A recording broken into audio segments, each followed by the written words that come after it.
Hey guys, thanks for checking in this week. Just getting done with our shoot down in South Dakota. We got a great lineup of fishing reports for you, so make sure to stay tuned. Check in with us every week. We got guys checking in from across Minnesota, North Dakota, and Wisconsin this week. Fishing with the weather like this is going to be great, so get out on the ice, have a good time, and we'll catch you next week. Hey guys, Ryan Whelan, Minocqua Area Ice Fishing Report. As far as ice conditions, travel goes, ice is great, travel is phenomenal. These warm days have been knocking down that snowpack. We have just enough left to keep it from being super slick, but ATV travel is great, snowmobile travel is still great. And you can even walk out. You know, pretty rare this time of year for us here in northern Wisconsin. We normally have too much snow. That starts to get difficult, and it's sort of a snowmobile deal. Not the case this year. As far as ice conditions, I've seen 7 to 10 inches of hard, clear ice. Those nights are getting cold enough to start building that base from the bottom. So the ice is great. Time of year to be out here fishing and really get on those bites. As far as what I've been focusing on, it's definitely the panfish bite.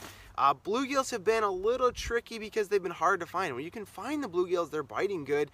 It's just been tricky from lake to lake to find them. What I'm doing actually, you know, our ice came sort of fast, so a lot of the weeds that, you know, sometimes die off this time of year are still there. So I've been taking, you know, the shallow highlight on the Garmin and just sort of going up and down in these different areas where I know had weeds in summer and in fall.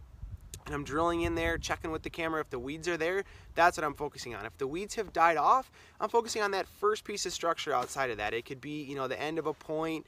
It could be, you know, a small isolated rock hump that's out in, you know, 15, 20 foot of water versus that weed edge being an 8. Could even be just a flat where there's a hard to soft bottom transition. Those bluegills are just sort of shifting out if those weeds are gone, and that's where you should be focusing on them. As far as the best bite for me, it's definitely been the crappies.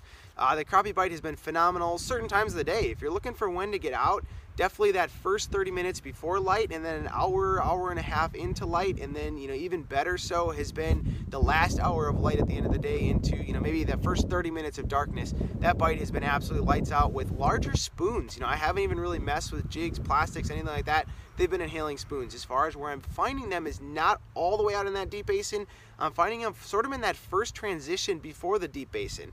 So if you have a flat that's normally, you know, 50 foot deep, and you have that point up in, or that flat up in 10 foot of water, I've been finding them in 15 to 30 foot of water, right where it's starting to really transition down. That has definitely been the best bite for me. So hopefully everybody has a wonderful Christmas, and stay tuned as we head into the new year and more fishing reports roll on. Hey everyone, it's Nancy and Evan checking in from Lake Mille Lacs. We started out the morning on a reef and went out kind of fairly 20 feet or so. Caught a few fish. It wasn't nothing wild and crazy. Then as the morning progressed, we moved to the other side of the reef and went off of that break, which was a little bit deeper, and started to catch a few more fish out there. Around 11 o'clock, we decided to head over to the mud flats and try to see if we could find some fish over there. Yeah, we caught some pretty good fish here almost all day. Sparsely throughout the afternoon, we catch a few here and there.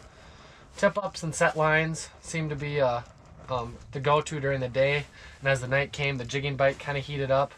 On the tip-ups, we were running sucker minnows, seemed to be the hot thing to go there.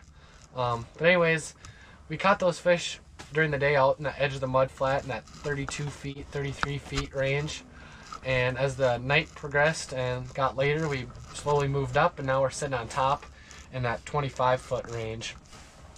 Jigging spoons, we were using buckshot jigs, 1/4 ounce, 1/8 ounce. It seemed to make a huge difference. Fathead minnow or a shiner head seemed to be the hot bait. For ice, there's anywhere from about 8 to 11 inches we found, 11 closer to shore and 8 out here on the mud flats. We did cross a few cracks. One was pretty active, and we got stopped by one out here on the mud flat that we couldn't cross. So just be safe for those, but otherwise there's a good amount of ice out here, and the walleyes are biting. Yeah, it was definitely a fun day. The evening bite was my time to shine. So thanks for watching, and stay tuned for more updates.